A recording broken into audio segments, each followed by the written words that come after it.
শুভ দুপুর বন্ধুরা, তোমরা সকলে কেমন আছো? আমিও অনেক ভালো আছি। তো আজকে আমি নবম শ্রেণীর একটা উল্লেখযোগ্য একটা গল্প বলতে পারো বা নাটক, মানে নাটক আকারে গল্প যেটা রয়েছে, সেই ধীবর বৃত্তান্ত নিয়ে আজকে আমি বিস্তারিত আলোচনা করবো ছোট্ট একটা শর্ট ভিডিও মাধ্যমে। তো যারা ধীবর বৃত্তান্ত ডেমো করবেন তারা ভিডিওটা অবশ্যই দেখতে পারেন। যদি ভিডিওটা ভালো লাগে তাহলে অবশ্যই লাইক, কমেন্ট ও বন্ধুদের মধ্যে শেয়ার করে দেবেন। তো চলো ভিডিওটা শুরু করা যাক।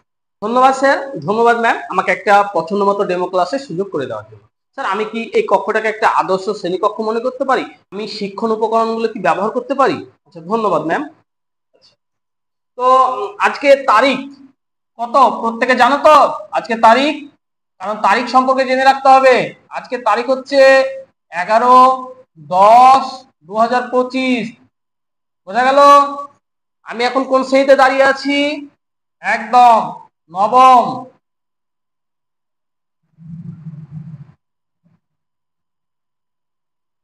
আজকের আমাদের বিষয়টা কি? আমি কোন বিষয় স্যার? বাংলা। তাহলে আমি নিশ্চয়ই তোমাদের বাংলা পড়াবো। তাহলে আজকের আমাদের বিষয় হবে বাংলা।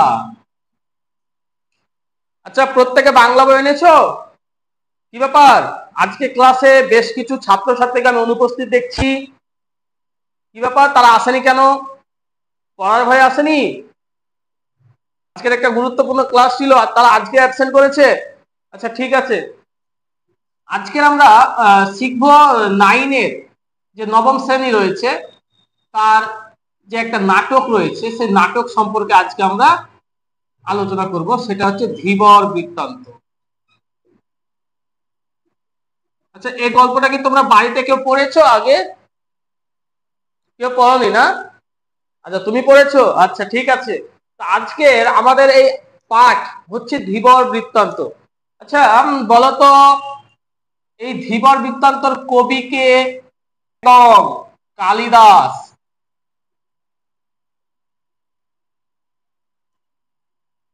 আচ্ছা, তোমরা কি জানো কালিদাস কোনো বাঙালি কবি না? তাহলে কোন ভাষার কবি? একদম সংস্কৃত।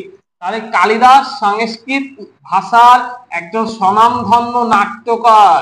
বোঝা গেল? এবং এই কালিদাসের এই যে ধীবর বৃত্তান্ত, এটাকে তর্জমা কে করেছিলেন? তর্জমা মানে বুঝো? তর্জমা মানে হচ্ছে অনুবাদ। আমরা তো সংস্কৃত বুঝি না, আমরা তো বাঙালি, নাকি আমাদের মাতৃভাষা তো বাঙালি, তাহলে আমরা বাংলা ভাষা বুঝি। তাই এই কালিদাসের লেখা এই যে ধীবর বৃত্তান্ত, এই নাটকটা বাংলা ভাষায় অনুবাদ করেছে সত্যনারায়ণ চক্রবর্তী।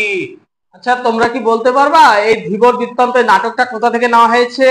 আচ্ছা, জানো না? বেশ, আমি বলে দিই। এটার উৎস হচ্ছে অভিজ্ঞান শকুন্তলম থেকে নেওয়া হয়েছে। কি বললাম? অভিজ্ঞান শকুন্তলমের ষষ্ঠ অঙ্ক। এটাও একটু মাথায় রাখবে, ষষ্ঠ যে অঙ্ক, সেখান থেকে এই নাটকটা নেওয়া হয়েছে।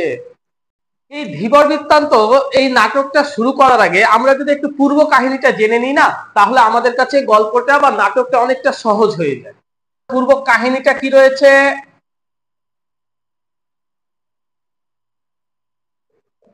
দেখো। এখানে আমরা একটা রাজার নাম পাবো, রাজার নাম হলো আর শকুন্তলা। এদের এদের প্রেম কাহিনীর উপর নির্ভর করে কিন্তু এই নাটকটা কিন্তু কালিদাস রচনা করেছিলেন। তো একটু এদের পরিচিতি দিয়ে দিই। দুষ্মন্ত, ইনি হচ্ছেন হস্তিনাপুরের রাজা।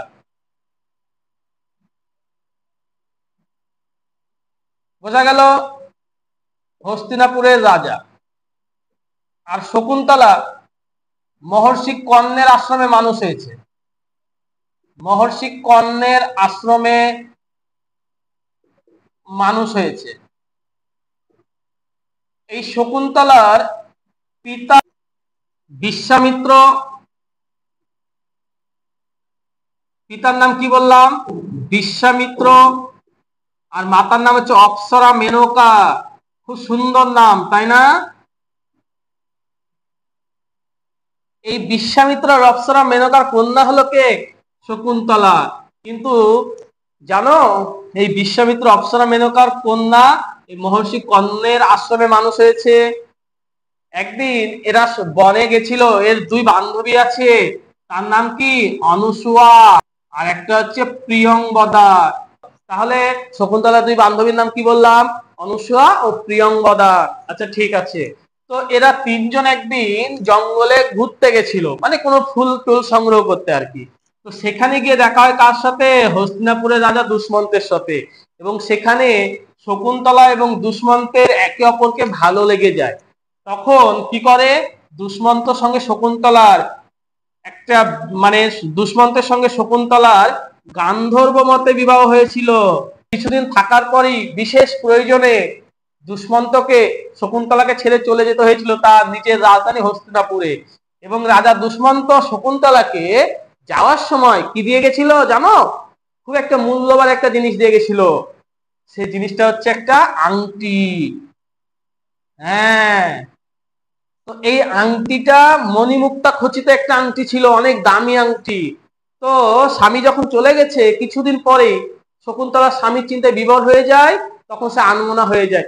ঠিক এমতো অবস্থায় এই শকুন্তলার আশ্রমে কে আসে জানো? ঋষি দুর্বাসা। ঋষি দুর্বাসা এসে শকুন্তলা মানে আশ্রমে এসেছিল কর্ণের সঙ্গে দেখা করতে, কিন্তু ঋষি দুর্বাসা বারবার ডাকলেও শকুন্তলা কোনো সাড়া দেয়নি। তখন ঋষি দুর্বাসা রেগে গিয়ে শকুন্তলাকে অভিশাপ দিয়ে দিয়েছিল। অভিশাপটা খুব আর চিন্তায় মগ্ন, সে তোকে চাইলেও আর তোকে চিনতে পারবে না। তার মানে তুই যার জন্য আমাকে অবজ্ঞা করলি, আমাকে অবহেলা করলি, সে তোকে আর কখনো চিনতে পারবে না। আর এই অভিশাপের কথাটা শুনে নিয়েছিল কে? প্রিয়ঙ্বদা।